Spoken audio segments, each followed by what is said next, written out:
o Freud faz uma brincadeira, ele dizia que a gente nunca se recupera do corte do cordão umbilical. O Freud chama isso de códon. Quando corta o cordão, começa o problema. Então, o Freud vai dizer assim, nós vamos passar a vida inteira com esse cóton na mão, ou com esse coto na mão, procurando a quem se reconectar, para que alguém viva por mim, decida por mim, faça por mim. Deixa eu te dar uma notícia. Welcome to the jungle. Não ande com seu coto na mão e não enfie ele em ninguém. A responsabilidade é sua. Ninguém vai mais viver a sua vida por você. A única que fez isso é sua mãe. Pega a sua data de nascimento, lá na sua certidão, olha para essa data e fala, a partir de agora é eu por mim.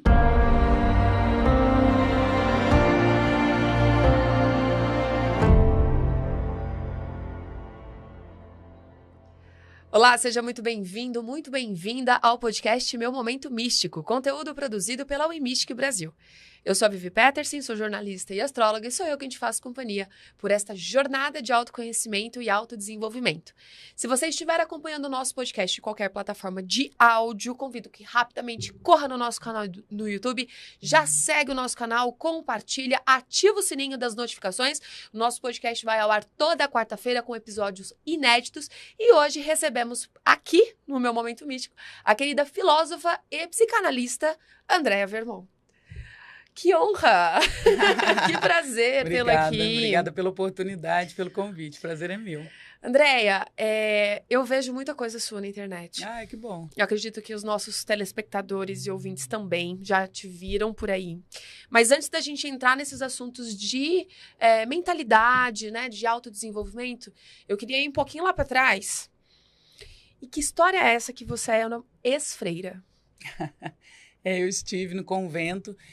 Ontem eu li um comentário de um seguidor e ele falou uma coisa muito interessante, apesar de eu não trazer isso no meu discurso o tempo todo. Uhum. Ele colocou assim, por mais que você não queira trabalhar esse lado, aqui tem muito de psicologia, de psicanálise, de filosofia, de neurociências, mas impossível tirar o quão de espiritualidade há no seu trabalho. Uhum. Eu sempre fui uma pessoa muito espiritualizada e isso eu acredito muito mais numa perspectiva que não está aqui no mundo da matéria, do soma, do que qualquer outra coisa. Desde muito pequena eu tive esse chamado, eu tinha essa necessidade, eu sempre entendi que as coisas não se resumiam ao mundo da matéria e eu sempre tive essa busca. Uhum. Então, desde pequena, eu frequentava a igreja católica com os meus pais.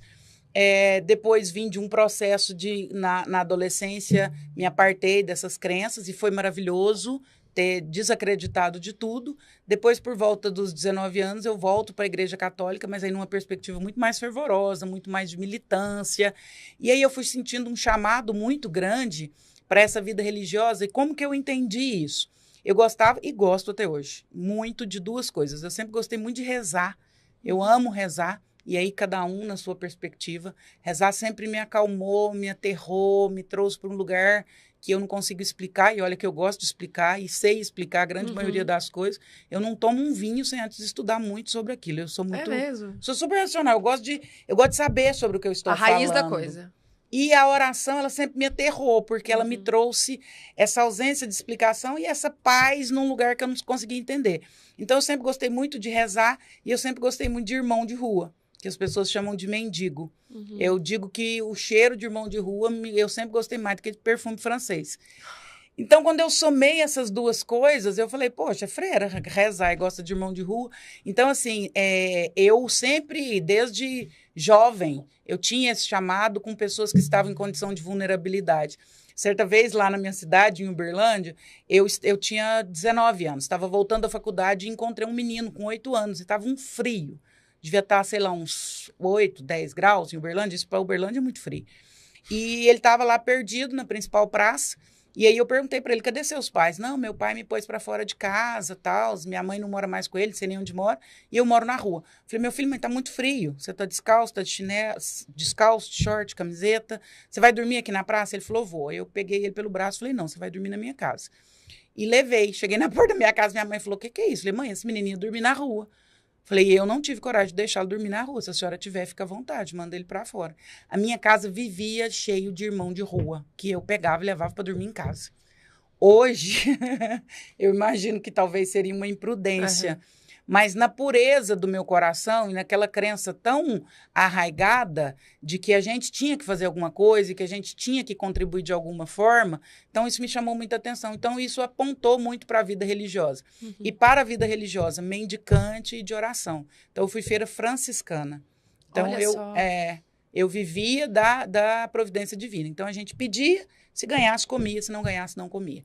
Mas foram tempos maravilhosos. Eu falo que nem o doutorado que eu fiz me ensinou tanto quanto o tempo de convento. Quanto tempo você ficou? Eu fiquei 2 anos interna no convento, mas fiz 4 anos de processo, porque você tem tem um aspirantado, postulado e depois o noviciado. Então, somando tudo, na verdade, 6 anos. Eu fiquei 6 anos, fiz experiência em 3 congregações, mas fiquei efetivamente em uma congregação. Quando eu ia partir para os votos perpétuos, aí eu repensei a minha vida, se eu queria ter família futuramente ou não, e aí optei pela vida laica, especialmente por esse chamado de querer ter família, de querer ter filhos, de deixar um legado. Mas foi uma experiência maravilhosa, o meu coração ainda é muito vocacionado, especialmente com os irmãos de rua. E aí você foi para esse lado, né? Hoje você é muito conhecida por esse autodesenvolvimento, né? Por esse direcionamento, na verdade, do autodesenvolvimento através da psicanálise e da neurociência. Mas a espiritualidade, ela tem hoje um papel muito importante também na vida do ser humano. E eu acho que cada vez mais as pessoas estão entendendo isso, né? O que você pensa a respeito disso? A gente está falando de uma espiritualidade alheia a dogmas religiosos. Como que você encaminha, né, as pessoas que te procuram a respeito? Eu me pergunto primeiro se as pessoas estão entendendo mesmo essa história da espiritualidade. Eu ainda acho que as pessoas estão muito mais apegadas à religiosidade. A espiritualidade te liberta e te coloca como protagonista de sua própria história. Ela fortalece o seu senso de entender que você precisa lutar por você, apesar de existir todo um ambiente espiritual que nos ampara. Mas ela te coloca no centro das suas decisões e na autorresponsabilização. A religiosidade te coloca como dependente. Isso. Alguém pensa por você, alguém dá ordens por você, alguém diz o que você pode e o que você não pode. E eu acho que as pessoas gostam desse lugar. Se autorresponsabilizar é muito pesado. É muito mais fácil que alguém diga o que eu devo vestir, o que eu devo comer, como eu devo me comportar. Porque aí a responsabilidade é do outro, ela não é minha. Então, quando você me fala, as pessoas estão despertando? Tomara que sim. Eu espero que sim, eu desejo muito que sim, mas os fatos não me comprovam. Jesus fala, pelos frutos vos conhecereis. Se a gente avaliar os frutos do que a gente anda vendo ao nosso redor atualmente, eu não sei se as pessoas estão desenvolvendo a espiritualidade. A sensação que eu tenho é que nós estamos regredindo próximo à barbárie. Porque eu acho que quanto mais a gente se aproxima daquilo que a nossa fé nos aponta, nós vamos ficando melhores. Quando isso nos distancia e nos leva para esse local de barbárie, eu me pergunto em que a gente está acreditando. Então, se as pessoas me procuram com essa perspectiva, primeiro que eu acho, inclusive, muito mais fácil. Se a pessoa acredita, ela tem, assim, um ponto muito maior. Não acreditar é muito pesado. Eu falo que, nem que seja por interesse, acredite em algo. A vida sem crença, ela é extremamente pesada. Porque é um ambiente muito árido e é uma história que se encerra e que não tem um porquê e nenhum pra quê. Você tem que inventar o porquê e o pra quê. Não tem propósito. Então, nem que seja por interesse, acredite em alguma coisa. Então, assim, quando as pessoas me procuram numa perspectiva de fé, eu acredito que existe ali uma possibilidade ainda mais ampla de ser trabalhada. Não que quem seja ateu não tenha, muito pelo contrário. Mas eu acredito que a perspectiva de fé, ela acaba abrindo algumas outras perspectivas que favorecem esse desenvolvimento que a gente está falando. E para você, hoje em dia, dentro do seu trabalho, né, dentro de todas as vertentes as quais você atua, qual que é a grande dificuldade das pessoas? No geral? No geral. Eu acho que as pessoas passam por 2 grandes perspectivas e 2 grandes dificuldades. Primeiro, basicamente relacionamento. Relacionamento consigo mesmo e relacionamento com o outro. Primeiro que a gente precisa, e aí de novo, né? Impossível não remeter a Jesus. Jesus fala em amar o próximo como a ti mesmo. E aí ele cria ali um axioma que está muito claro. Primeiro eu preciso me amar para depois eu conseguir amar o outro. Ninguém dá o que não tem. Então vamos falar das 2 perspectivas. Primeiro de amor próprio, depois de amor pelo outro. Amor próprio passa por autocuidado. Não existe amor próprio sem autocuidado. Se você fala que você se ama, mas você não tem uma dedicação e um cuidado em relação a você, você não reserva tempo para você, você não se olha com respeito, com carinho, com cuidado, com compaixão, não existe amor próprio. Para mim, aqui a gente já pega 70% dos problemas. As pessoas estão com muita dificuldade de se entender, de se conhecer, de se amar e daí para frente. Aí, quando eu atrapalho essa perspectiva daqui, como diz lá em Minas, quando a gente azeda essa parte, aí azedou o mingau, porque se eu não consigo fazer isso por mim, você acha que eu vou conseguir fazer isso por você? Se eu não tenho compaixão das minhas limitações, você acha que eu vou ter das suas? Se eu não tenho compaixão dos meus erros, você acha que eu vou ter dos seus? Eu vou ser extremamente pontual com você, dura e por vezes cruel. Então, assim, no consultório, quando as pessoas me procuram, são sempre por essas duas perspectivas. Ou questões relacionadas a lidar consigo mesmo, ou questões relacionadas a lidar com o outro. Nós, como humanidade, estamos muito perdidos, né? Eu acho que a gente, de certa forma, se distanciou do básico e acabou se perdendo em tantas possibilidades, em tantas opções. Eu falo que o básico, ele não muda. Outro dia eu falei isso num podcast. Existe fórmula para criar filhos? Existe fórmula para casamento? Existe fórmula para se relacionar com as pessoas? Não existe fórmula para isso. Existe fórmula. O básico existe. Eu brinco que é igual fórmula de pão de queijo. Lá em Minas tem pão de queijo com linguiça, pão de queijo temperado, pão de queijo com queijo, mas a receita não muda. Água, leite, óleo, polvilho, queijo. Aí depois você faz o que você quiser. Então, existe o básico para se relacionar, existe o básico para que um casamento dê certo, existe o básico para a educação dos filhos. E a gente foi ampliando tanto que a gente perdeu a referência do básico. Então, assim, e aí passa por essa perspectiva. Então, você como pessoa humana, o mínimo que eu preciso ter por você, eu preciso nem gostar de você. Gostar já é o passo 2. Eu preciso te respeitar, eu preciso ter ética em relação a você, eu preciso preservar a sua saúde física e emocional, minimamente. A partir daí a gente fala em relacionamento, em gostar, daí para frente. Nós perdemos a mão do básico. Do básico. Você está no passeio da Paulista, tem uma poça de água, eu passo com o meu carro, eu não me preocupo se a roda vai bater, se vai jogar um rio de água para cima de você. Dane-se, você está de fora, eu estou dentro do carro. Isso é o básico. Quando a gente se afasta do básico, de novo, nós estamos nos aproximando da barbárie.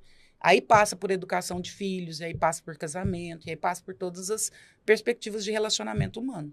Quando você fala também da ampliação, e aí a gente está falando estritamente agora de relacionamento amoroso, por exemplo, você acha que é a tal da sociedade, é o amor líquido? Sim, Bauman. Que é Bauman, né? Que são as várias, são muitas opções, certo? Então, como tem muitas opções, nada é feito para durar. Você acha que passa por isso? Passa. Já tem até uma releitura, né, de uma evolução do conceito de Bauman de amor líquido, que a gente já fala em amor gasoso, né? Ah, é? Não... Não, a perspectiva atual é de amor gasoso, Sim, já não é mais líquido. Porque o líquido ainda é palpável, né? Nós ainda estamos falando de matéria. Mas a internet, ela traz tantos termos que eu até brinco com o Doni. Falei assim, gente, é conversante, é visualizante, é love bombing, é ghosting. Pra se relacionar, você tem que saber tudo isso. Pra saber em qual categoria que você vai se encontrar. Ixi, eu tô totalmente atrasada, eu não dou conta de metade disso daí. Não tem como. Mas você tá vendo como que a gente se afastou? É uma pós-graduação. A gente se afastou do básico? Total. Eu brinco que quando você era pequena, tinha que tipo de água? Água filtrada sem filtrar. Sim, só. Hoje tem filtrado, sem filtrar, gaseificada, saborizada. Sim. Cara, barata, na lata, no plástico, no Tetra Pak. É verdade. Nós fomos, como diz o mineiro, nós fomos inventando tanta trenheira que agora a gente se perdeu no meio da trenheira. A gente já não sabe mais o que fazer com isso tudo. Então, é bem por aí. Então, quando você fala do Bauman, né, do amor líquido, o Bauman já apontava para isso, para o amor líquido, e agora a gente fala nessa perspectiva do amor gasoso. O amor, há uma grande diferença entre amor e paixão. Vou começar por aí. Inclusive pensando em fórmulas de neurociências. Na verdade, todas as interações que a gente estabelece são baseadas em fórmulas científicas e neurotransmissores.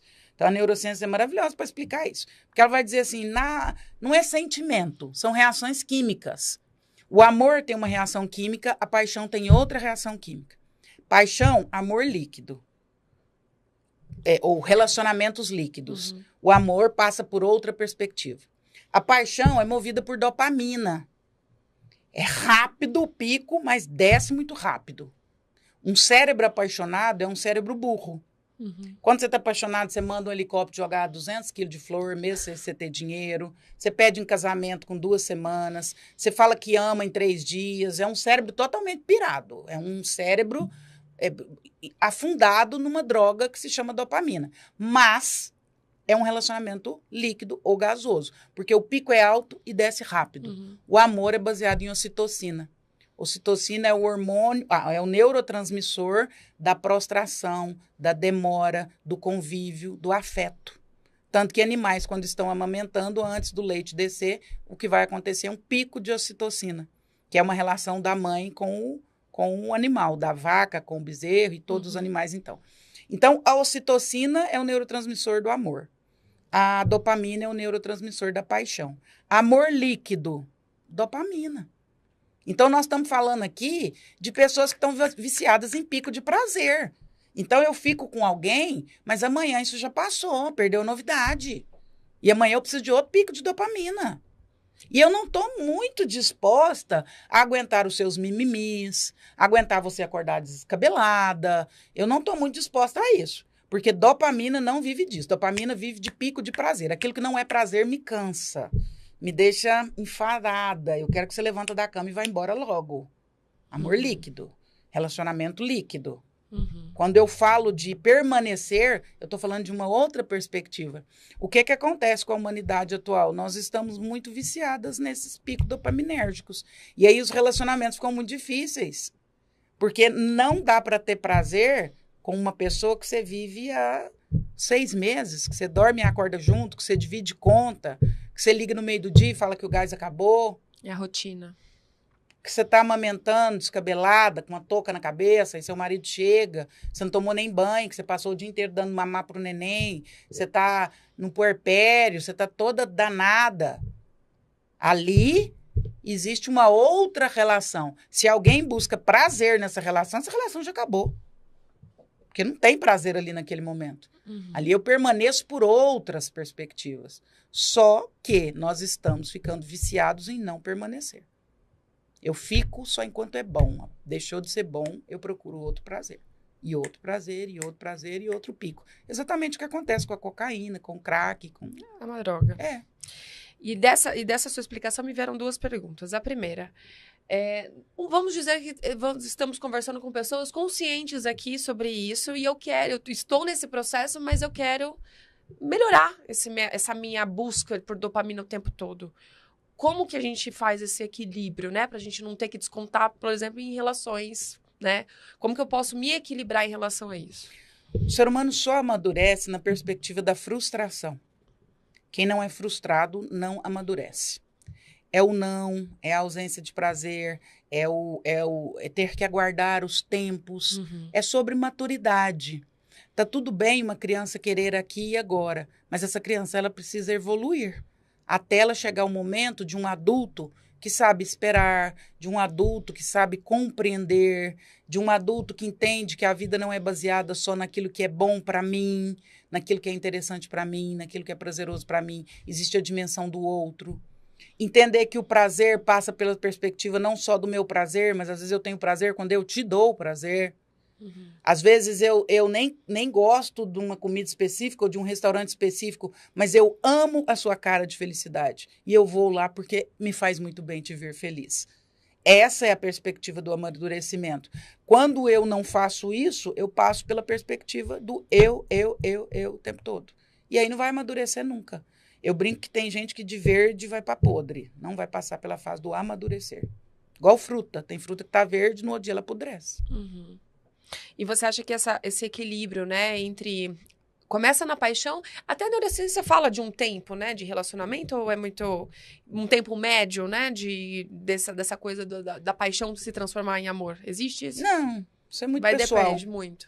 Qual que é o equilíbrio, né, dessa questão do relacionamento? Então, eu quero construir essa relação. Então, eu tenho noção de que vai ter esses picos de paixão, mas como que eu equilibro isso, né, na fase da oxitocina, na fase do amor? Na verdade, a paixão, ela amadurece e se transforma em amor. Ou não, né? Ou não. Existem pessoas que a gente fala em 2 cérebros, né? O cérebro serotoninérgico e o cérebro dopaminérgico. O cérebro dopaminérgico é aquela pessoa que é viciada em dopamina e que vai buscar o prazer sempre a vida toda. Talvez você conheça pessoas assim. Essas pessoas só vão se ligar em pessoas assim também. Energia atrai energia. Quem tem um cérebro serotoninérgico são pessoas que querem ficar. Pessoas que sonham com rotina, pessoas que sonham com relacionamento, pessoas que sonham com futuro. E é engraçado quando você fala energia atrai energia. A neurociências explica, né? Um cérebro serotoninérgico, ele se comunica muito bem com o outro. E aí, aquilo que era dopamina, inicialmente, ela baixa, e aí os dois entram nessa mesma sintonia, porque buscam a mesma coisa, e vão amadurecer e vão seguir pela vida. Esse cérebro dopaminérgico, energia atrai energia, ele só permanece com o cérebro dopaminérgico. Uma pessoa que quer muito só prazer, balada, novidade, ela não vai ficar com alguém que quer ficar junto, que quer meses, que quer acordar junto, que quer tomar um café da manhã junto, que pensa em, sei lá, em relacionamento futuro. Não vai. Isso aí vão se repelir rapidinho. Então, é muito nessa perspectiva mesmo. Aquilo que é... As pessoas têm mania de dizer, os opostos se atraem. Mentira. Gente, é muito difícil. Os opostos se distraem. Total. Quem se atraem são os parecidos. Os opostos se distraem por pouco tempo, depois se repelem. Então, é aquela velha história. Se você tá buscando um relacionamento, não é na balada quem você vai... Não! Não é na balada, né? Dificilmente. Pode até acontecer e depois evoluir, mas até na balada tem alguém que tá na balada, mas que pensa assim, eu tô aqui, mas já tô cansada dessa vida. Tem lugar pra sentar? Tô cansada dessa vida. Podia tanto encontrar alguém que quer a mesma coisa que eu. Que engraçado, né? E nesse processo de autodescoberta, a gente vê... E, claro, não é uma regra, por favor, para você que está nos ouvindo, nos vendo. Não é uma regra, mas as mulheres, elas estão muito em busca de se autoconhecer, muito, muito provavelmente por conta de traumas vivenciados, né, em relações. Então, é aquela coisa de você querer se conhecer mais, você querer escrafunchar mesmo até a relação sistêmica, pai, mãe, como que você foi criado, para melhorar as relações. Você acha que esse é o caminho? Esse é o caminho, mas assim, as mulheres estão mais nessa pegada, eu nem acredito que só seja por conta de trauma. Até biologicamente, a mulher é mais preparada para isso, até porque nós, teoricamente, fomos criadas e biologicamente para procriação.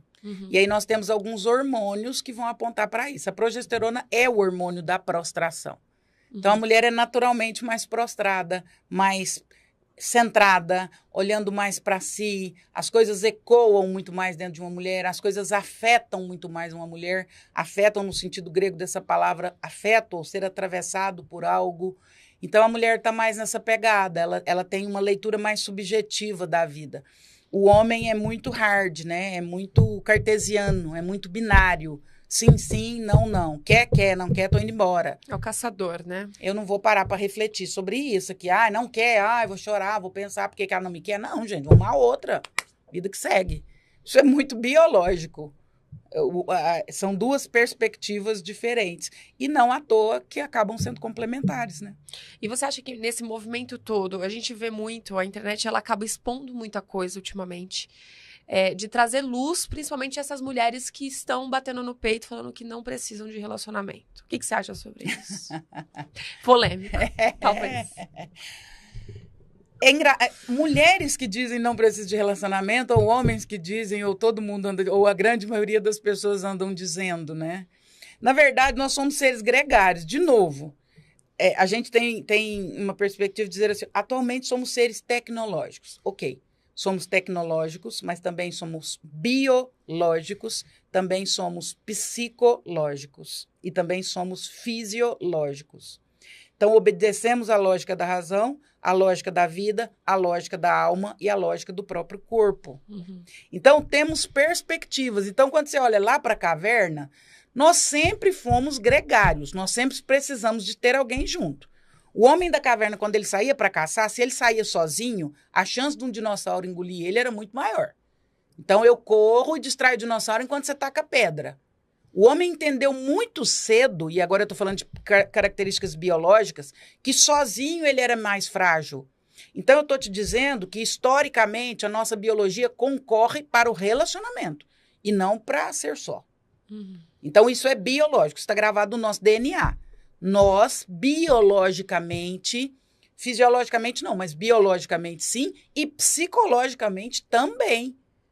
Fomos, a nossa história aponta para a necessidade de estarmos acompanhados. Necessariamente de um parceiro afetivo, sexual? Não necessariamente. Mas eu acho difícil bater no peito e dizer eu sou feliz sozinho, eu me resolvo, a vida é maravilhosa. Mas é uma fuga, não seria uma fuga, talvez? Exatamente por frustrações passadas, talvez, de experiências.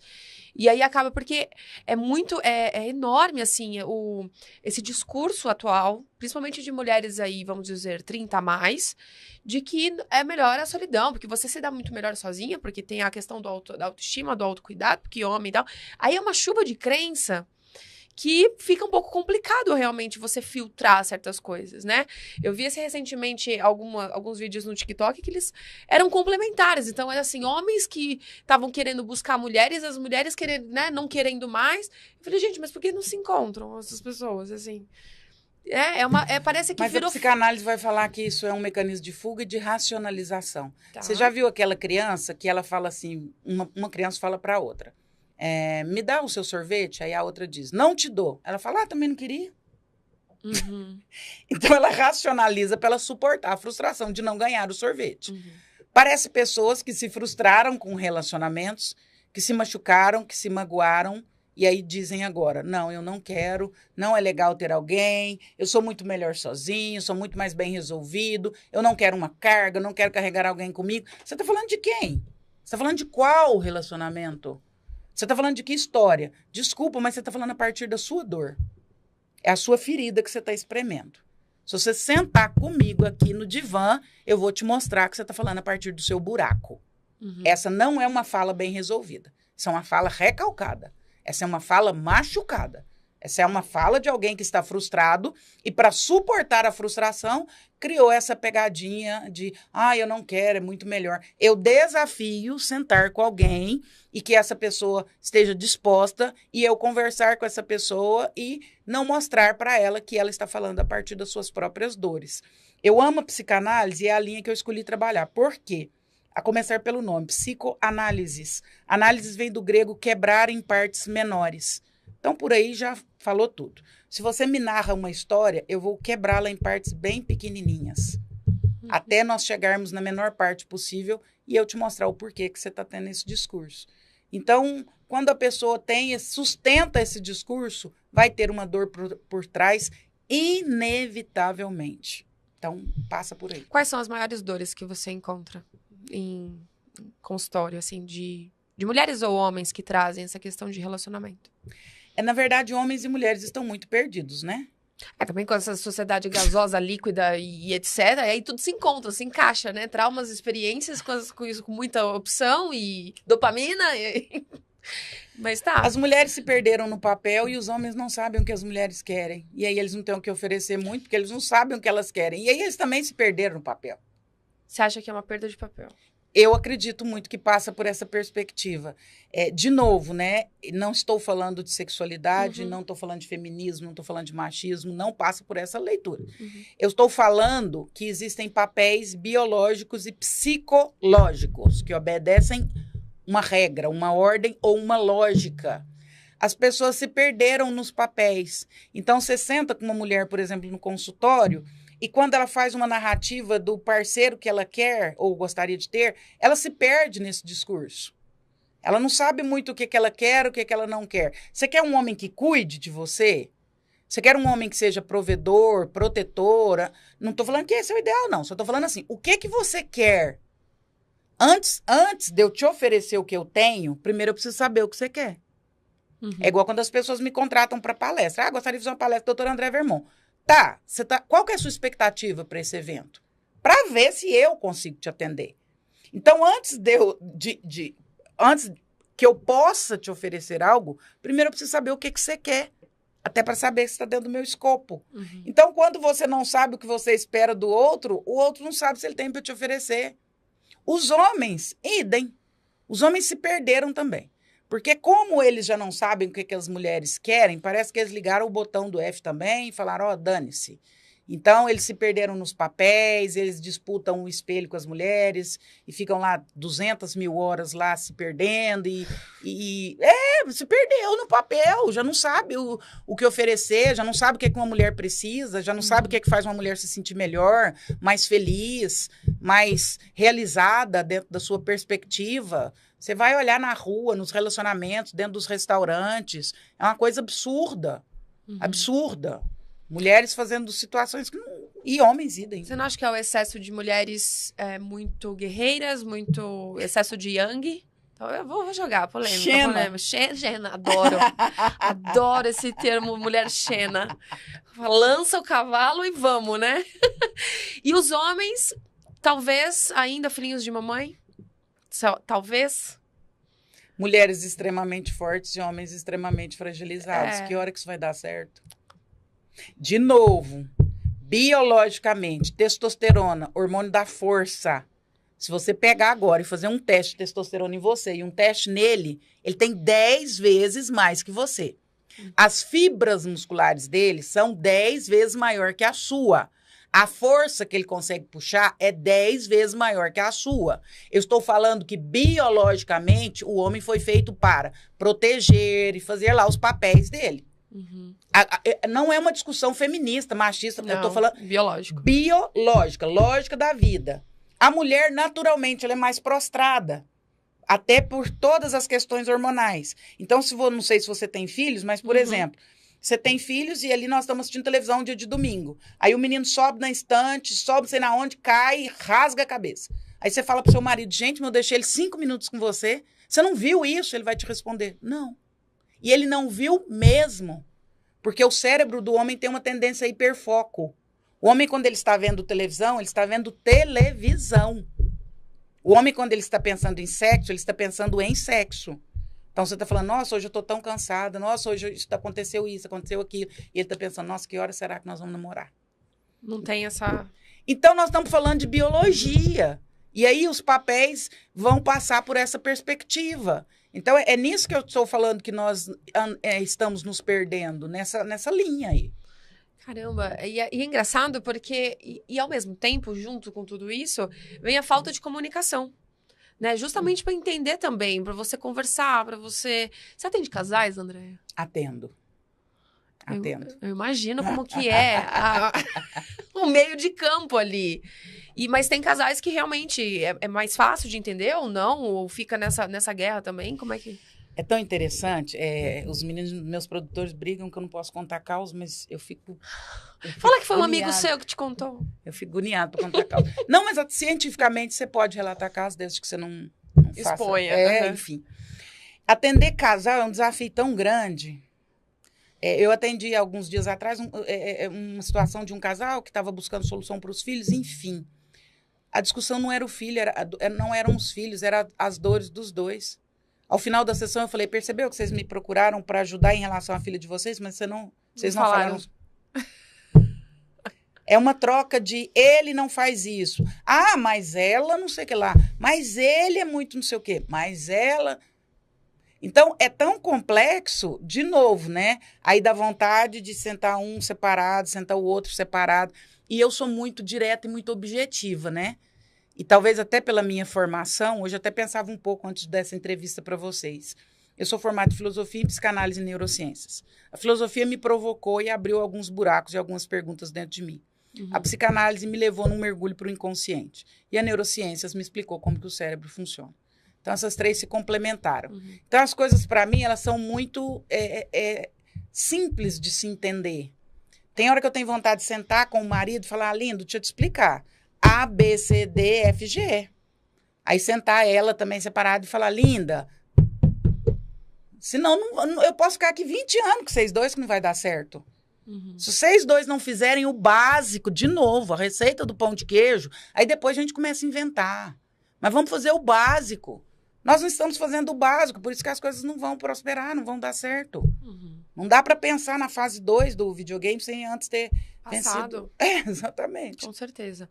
Outro assunto que também é muito falado, né, hoje em dia, eu nem vou entrar aqui nos termos, mas é basicamente, no geral, sobre dependência emocional.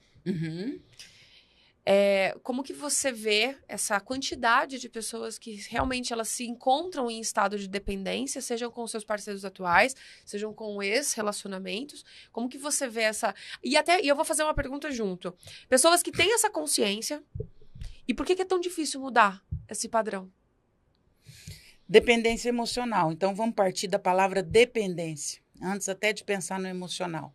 Sempre que existe uma dependência, existe um buraco. Uhum. Então, se eu falar de dependência química e de todas as outras, existe ali um buraco, existe ali um vácuo, existe ali uma necessidade a ser preenchida. Se existe uma necessidade a ser preenchida, duas perspectivas. Ou eu preencho comigo, com as minhas questões, com as minhas resoluções, com as minhas elaborações, ou eu preencho com alguma coisa que vem de fora. O Freud faz uma brincadeira, ele dizia que a gente nunca se recupera do corte do cordão umbilical. O Freud chama isso de códon. Ele fala que antes o meu cordão estava ligado à minha mãe. O bebê no útero, ele só viaja. Ele não respira, ele não nada. A mãe que faz tudo por ele, através do cordão umbilical. Ele fica 9 meses numa boa. Quando corta o cordão, começa o problema. Você teve parto normal? Fez algum? Cesárea. Quando você vai parir de parto normal, você consegue enxergar isso tudo. Nascer é um BO. Por isso chama trabalho de parto. Uhum. Primeira coisa que acontece, quando a criança sai do útero, o pulmão dela está colado, fechado. É como uma bexiga fechada, exatamente como uma bexiga fechada. O médico dá um tapinha no bumbum, a criança assusta, o pulmão rasga, e abre. Aquilo é uma dor horrorosa. É uma violência. Por isso a criança chora. Uhum. A sala de cirurgia está ali a uns 12 graus, gelado, o útero estava 37. Ele estava no escurinho, maravilhoso. Ele tem uma luz gigantesca, um foco jogado na cara dele. E para piorar, agora corta o cordão. Existe alguém que vivia por mim, agora eu tenho que viver sozinho. Agora começam os meus problemas. Agora meu intestino tem que funcionar, meu estômago tem que funcionar, meu nariz tem que funcionar, meu cérebro. E daqui até o último dia, é eu por mim mesmo. Então, o Freud vai dizer assim, nós vamos passar a vida inteira com esse cóton na mão, ou com esse coto na mão, procurando a quem se reconectar, para que alguém viva por mim, decida por mim, faça por mim. Começa por aí. Deixa eu te dar uma notícia. Welcome to the jungle. Não ande com seu coto na mão e não enfie ele em ninguém. A responsabilidade é sua. Ninguém vai mais viver a sua vida por você. A única que fez isso é sua mãe. Pega a sua data de nascimento, lá na sua certidão, olha para essa data e fala, a partir de agora é eu por mim. Mas posso fazer... Tem gente que não tirou o cordão da mãe até hoje. E isso também a gente vê nos relacionamentos também. Como é que faz? Pois é. Caramba, é muito... Tá vendo? Da onde que começa a história da dependência? Então, tem gente que não tirou o cordão da mãe, tem gente que fica o tempo inteiro enfiando o cordão nos outros. Aí eu arrumo uma namorada aqui, aí é o meu patrão, aí é a minha supervisora, aí é a minha amiga que não responde as minhas mensagens na hora que eu quero, aí é meu filho que agora casou e só dá atenção para a esposa dele. Ó o coto na mão a vida inteira. Bem, cata esse coto, dobra, redobra, senta em cima dele, vai viver a sua vida. Então, primeira coisa, a dependência emocional, ela parte de um buraco. Existe uma falta em mim e eu quero preencher com você, isso não é justo com você. Segunda, uma ideia bem simples, mas que não é. Para você se casar, você tem que ser solteiro, concorda? Sim. André, mas isso é óbvio, para casar tem que ser solteiro. Não, não é óbvio. A palavra solteiro vem de duas palavras, só e inteiro. Quem está só e aos pedaços não está preparado para se juntar com ninguém. Para que eu me junte com alguém, primeiro eu preciso estar só e inteiro. Feliz, medianamente bem resolvido, medianamente sabendo o que eu sou, para onde eu quero ir, os meus desejos, os meus sonhos, as minhas aspirações. Você está só e inteiro, agora você está preparado para formar dupla.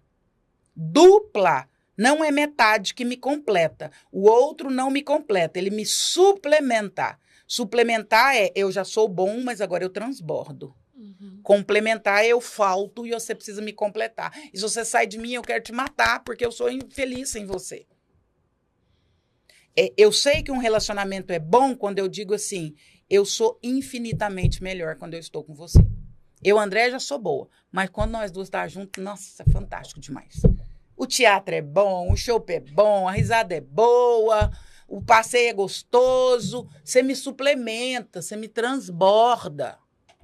Aí eu estou pronto.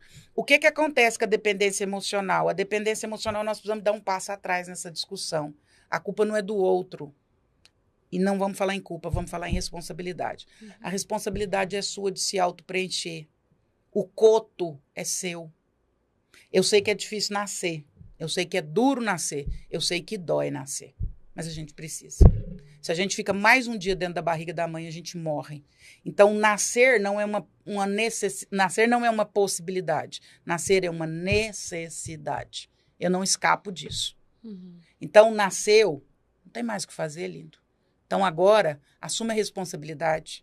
Olha para esse coto e diz, sou eu, é eu comigo, as pessoas vão colaborar, mas não dá para eu colocar a minha vida na sua responsabilidade. Isso é muito pesado para você. Tem gente que diz, ai, fulano é minha vida. Nossa, eu chego a arrepiar. Deus me perdoa, estou custando dar conta da minha. A minha já é difícil. Carregar a minha, me responsabilizar pela minha. Me bancar já é um desafio diário. Imagina ter que te. Sai fora. É a questão que você falou, além da dependência, mas é também a questão de ser validado, né? De pertencimento. Então, eu te coloco em prioridade, muito mais do que eu, né? Mas eu acho que tem muito a ver também, e é muita responsabilidade, para não falar culpa, da Disney, dos poemas, dos poetas. Porque dos crença... contos de fada. Lógico, porque vem uma crença coletiva tão gigantesca. Então, a gente fala aí de uma geração de mulheres, por exemplo, que sonha realmente com o príncipe encantado, que vai salvar, né, na alta da torre e por aí vai. Mas eu acredito também, e aí você, por favor, explique melhor, sobre essa busca, você falou engraçado, né, de solteiro, de estar minimamente inteiro. Porque a gente não consegue chegar também à totalidade. Não, só nem quando morrer. Mas minimamente, com o básico, você tem que vir. Você não pode me perturbar demais, senão você ferra com a minha vida. A sua já tá ferrada. Agora você vem para ferrar com a minha. Porque tem gente que chega tão perturbado na vida da gente que puxa a gente para dentro do caos da pessoa. Tem gente que é um buraco negro. Ele vai te engolindo para dentro do caos dele. Eu, às vezes, falo isso com pessoas próximas. Você não tem direito de puxar ninguém para dentro do seu caos. Sua vida já tá uma confusão. Você vai chamar alguém para puxar para dentro dessa confusão junto? Você não sabe o que você quer, para onde você vai, suas necessidades, suas aspirações. Você não está resolvido com uma série de coisas. Aí você traz mais alguém para entrar no meio dessa bagunça. Então, minimamente, organize a casa para depois chamar alguém para morar junto. E essa questão do cordão umbilical, e aí eu falei brincando, mas eu vejo também muitos relatos sobre isso, eu já trouxe até outros colegas, né, que falam bastante, sobre essa dificuldade realmente do adulto se desligar da mãe ou do pai. Isso é real, Andréia? Assim, é uma realidade ou não? É se desligar da mãe e do pai. Você vê muito isso em mulheres ligadas ao pai? Não, é mais o homem ligado à mãe. Mulher é raro. Mas tem também. Tem, mas é bem raro. É muito mais complexo de Édipo, né? É muito mais o homem que tem essa relação edipiana com a mãe, essa dependência, essa necessidade de validação. Os homens estão sendo criados de uma forma muito frágil, né? Inventaram uma educação que eu discordo completamente. Semana passada eu estava em Goiás, na casa de uns parentes, muito engraçado, e tinha um primo assando um churrasco lá e estava um sol quente. E aí alguém falou, sai do sol, não sei o quê, e ele brincou, falou assim, não, tô aqui assando esse churrasco no sol, mas não preocupa não, couro de homem não dá sapato, não. Posso ficar aqui nesse sol torrando aqui que não dá nada. Nós estamos criando os homens muito frágeis. De novo, biologicamente ele não foi feito para isso. O homem tem que engrossar o couro. Se você criar com muito creme, vai ficar a pelinha de ovo demais, e aí vai ficar difícil. Então, as mulheres estão projetando o que elas gostariam de ter nos maridos delas, nos próprios filhos. Esse cuidado excessivo, essa fragilização excessiva, esse coitadinho. Aquela frase, você não precisa disso. Mãe, eu tive um problema lá no meu emprego e o meu supervisor ou o meu gerente falou isso para mim. Meu filho, você não precisa disso. Sai, pede para ir embora. Você não precisa disso. Gente, eu tenho um filho e uma filha. E eu falo isso constantemente. Tomás e Beatriz. Se o Tomás furar o pneu na estrada e parar o carro, ele vai ficar lá sozinho. Ele que deu um jeito de trocar o pneu. Ninguém vai parar. Se for a Beatriz, vai parar 10 carros para ajudar ela a trocar o pneu. Então, homem precisa ser mais do couro mais grosso, porque o mundo não vai alisar macho. Então, as mulheres, os homens que estão aí, foram criados por quem? Por mulheres que os criam de forma fragilizada. Homem tem que ser criado como homem, baseado de novo, porque senão agora mesmo meus bebês renas, meus haters, quer me matar. Eu tô falando de dado científico, de biologia. Pega o exame dele, pega o seu exame, aí nós vamos discutir, uai, talvez eu esteja errada. O exame dele, a média de testosterona dele vai dar de 1.500 barra acima. Acima de 1.500, para ficar bom. O seu, se você tiver aí com 40, 60, você tá maravilhosa. Você tá com a pele linda. Por quê? Porque mulher não precisa de testosterona. Aí fica criando dessa forma fragilizada, vamos ter homens fragilizados e aí vai dar essa... E tudo isso é projeção também, então você fala que é uma projeção da mulher em relação ao filho, de como ela gostaria de ser tratada. A Netflix, ela fez um reality, Ilhados com a Sogra, já teve oportunidade de ver? Nossa, graças a Deus não. Pois bem, fica aí de dica pra vocês, pra falar exatamente o que você tá dizendo na prática. Aí. Que bota o cara com a mãe e a mulher. E aí é uma questão, fica aí, a dica do final de semana. Deve dar uma briganhada danada. Caramba. E justamente porque é aquela coisa da prioridade, né? A mãe veio antes, a mãe é quem criou, e busca aquele lugar com a esposa, com a namorada e por aí vai. A mãe precisa entender que em um dado momento ela precisa sair de cena francesa da vida desse homem. Porque esse homem escolhe uma outra mulher e essa mulher não é mais você. A grande briga edipiana da mãe, do cara que desenvolve esse complexo de Édipo, é que a mãe está disputando um lugar com a esposa de mulher da vida dele. Deixa eu te informar, linda. A mulher da vida dele agora é ela, não é você mais. Você já era, você já passou. Você é a mãe, você é o porto seguro, você é o lugar que o barco vai voltar quando necessário for. Mas o barco saiu do porto e o ideal é que esse barco singre os mares e volte só de vez em quando. Para abastecer, para limpar o convés, sei lá o quê. Mas esse barco não tem que ficar no cais. Barco que fica no cais não está vivendo a sua vocação. Navio foi feito para ir embora, para atravessar continente. Mãe é porto, é estaleiro, faz o barco ficou bonito, faz o navio ficou bonito. Agora eu desamarro a corda e desejo e sonho que esse navio singre os mares, porque essa é a vocação dele. Ele volta quando ele precisar. Eu brinco com meu filho, domingo, eu tô aqui em São Paulo desde sábado, domingo de manhã. Mandei mensagem, ele desapareceu, o alarme tocou, tudo aconteceu no meu celular. Aí eu liguei pra vizinha, ela falou, fica tranquilo, quando ele tiver fome, ele avisa que ele tá vivo. De verdade, 2h ele mandou mensagem, ué.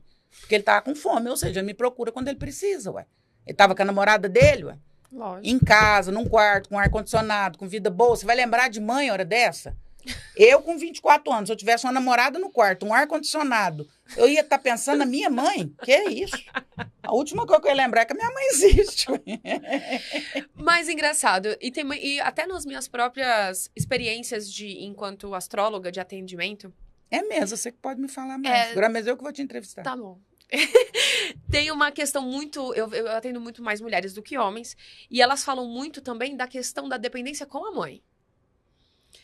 A mãe que prende, a mãe que tem aquela necessidade. E como que explica essa relação? Da mãe prender a filha, no caso de ir para o mundo.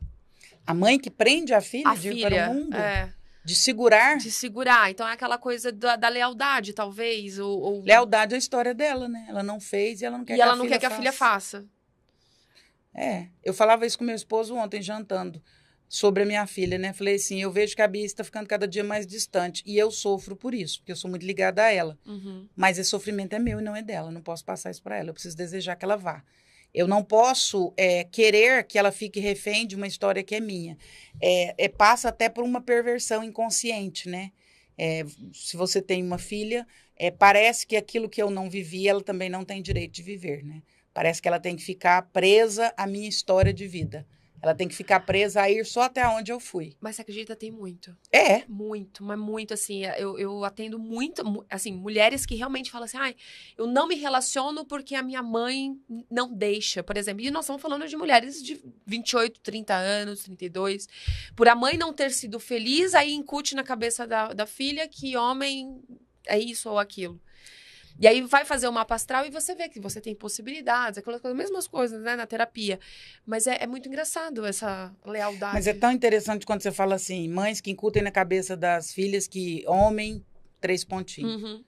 Aí você tem que perguntar qual homem. Quando eu fui me casar, minha mãe e meu pai tinham um casamento péssimo, tanto que 39 anos depois eles se separaram. E quando eu fui me casar, minha mãe falou, pra que você vai casar? Porque homem é isso, porque homem é aquilo, porque homem... Eu falei, mãe, de qual homem a senhora está falando? Porque talvez a senhora esteja falando do seu homem, não do meu. Eu não posso misturar o meu homem com o seu, senão vai virar uma bagunça aqui. Vamos separar, de novo, como diz lá em Minas, né? Vamos medir a água com o fubá. Vamos separar o que é seu e o que é meu. Talvez você esteja relatando um fato que é relacionado ao seu, não ao meu. A gente precisa aprender a fazer perguntas para as pessoas, senão a gente se perde muito no discurso. Dá uma pausa e quando alguém quiser vir trazer alguma coisa para você, você fala, do que você está falando? É sobre quem? É sobre que tipo? Relacionamento é tudo ruim. Ser casado é muito ruim, né, amiga? Não sei o quê. De qual casamento você está falando? Sobre qual casamento que é ruim? De quem? Porque senão a gente se mistura. Existe um neurônio no nosso cérebro que se chama neurônio espelho. O nome já fala. Nós temos uma tendência a espelhar sentimentos, comportamentos, explicado anatomicamente. Então, se eu passar ali na rua, eu tenho uma filha de 18 anos, se eu ver um acidente, eu ver uma moça caída no chão com algumas poucas características parecidas com a dela, meu estômago vai gelar, eu vou ter uma descarga de cortisol, vai me dar um trem ruim e eu vou dizer, nossa, credo, me deu um trem mais ruim, parecendo que eu vi a Bia. O neurônio espelho gritou ali. Ele espelhou e ele fez o meu corpo, inclusive, reagir. Descarga de cortisol. Gente, isso explica muita coisa. Ué. Então, é por isso que a gente tem que ter cuidado com esse tipo de comportamento, porque eu tendo, aquela história de que eu sou a média das 5 pessoas com quem eu mais convivo, é verdade. O meu neurônio espelho, ele começa a imitar. Então, você vai ver isso muito claramente quando você está, por exemplo, numa festa de empresa. Eu falo muito isso em palestra. Você está lá na festa final de ano da empresa, está gostando, está adorando, está dançando. Aí chega um colega e fala assim, festinha mais ou menos, hein? O povo tem vergonha, não? Fazer uma festa dessa? Não, cerveja tinha que ser tal, não podia ser essa, não. Nossa, a cerveja tá quente. Depois de 5 minutos, você... é mesmo, né? Não tinha percebido. Gente, mas acho que deve ser esse o problema da humanidade. Porque não é possível. Seu marido é chato, hein? Nossa, pega demais no seu pé, você não vê? Ele critica até suas roupas. Ele fala isso aqui, mesmo. Chega lá na casa, quebra o palco pobre do homem, não sabe nem por que tá apanhando. Porque mulheres, vou dar uma dica para os homens. Se uma mulher falar para você, eu quero conversar, conversa. Se ela dormir sem conversar, à noite ela vai se reunir com todas as mulheres da cabeça dela. A mãe, a avó, as primas, a amiga, e vai fazer um congresso. De manhã, ela te põe no óleo, fervendo, você tá perdido. E quando sonha que traiu, por exemplo? Tem isso também, o congresso, ele apanha que sem saber mas por causa do sonho. Mas o Freud explica, né? O sonho, ele vai sempre denotar um medo ou um desejo, né? Exato. Então, isso você sonha que traiu, você já acorda brigando. É um papo mais profundo ainda. A gente já tá caminhando pro fim, Andréia, e deixa eu só finalizar com uma pergunta. A gente falou bastante de relacionamento, mas eu vejo muito também você, né, falando bastante a respeito disso. No geral, você acha que essa questão do cansaço coletivo, né? Da produtividade em alta, as coisas estão sempre muito rápidas. Líquido a gente vê no relacionamento, mas a gente vê praticamente em todos os tipos de relações. A gente cada vez mais querendo, né? Até exigindo muito.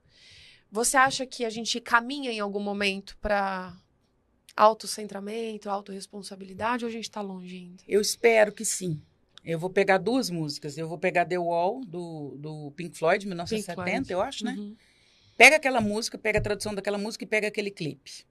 Pessoas uniformizadas numa esteira, caindo numa máquina de moer e se transformando. Aquilo é o retrato do que a gente está vivendo. Excesso de informação, hiperestímulo, excesso de necessidade, excesso de desejo. Você começa a desejar uma coisa que você nem sabia que você precisava. O Titãs tem uma música perfeita quando ele fala desejo, necessidade, vontade. A gente precisa saber separar essas 3 coisas. O que é desejo? O que é necessidade? O que é vontade?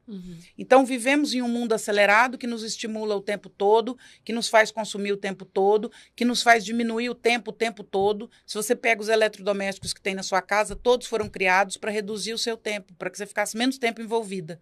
Você pega sua mãe lavando roupa em 1980, ela passava o dia lavando roupa. Ela enxaguava, ela torcia, ela lavava de novo, ela esfregava, ela passava escova, ela punha amaciante, o dia inteiro lavando. Hoje você põe tudo na máquina, fecha o programa e vai fazer o que você quiser. Você ganhou quantos? 4 horas? O que você fez com essas 4 horas? Forno elétrico, micro-ondas, e daí para frente. O que você fez com esse tempo que você ganhou? Você foi colocando mais demandas dentro. E aí nós fomos ficando mais ansiosos, mais infelizes, mais apressados, mais hiperestimulados. Nós temos culpa de estarmos à toa. Real. Nós temos culpa, nós nos sentimos culpados com o ócio. Nossa, mas eu preciso fazer alguma coisa, eu me sinto tão mal quando eu estou parado. Você está doente, tá? Você precisa ir para o médico, para o terapeuta. Ué. Eu me sinto mal quando eu estou parado, é uma necessidade do seu corpo, do seu cérebro. Tem uma música do Almir Sater que vai dizer sobre isso, né? Amor de Índio. Lembra que o sono é sagrado e alimenta de horizontes o tempo acordado de viver.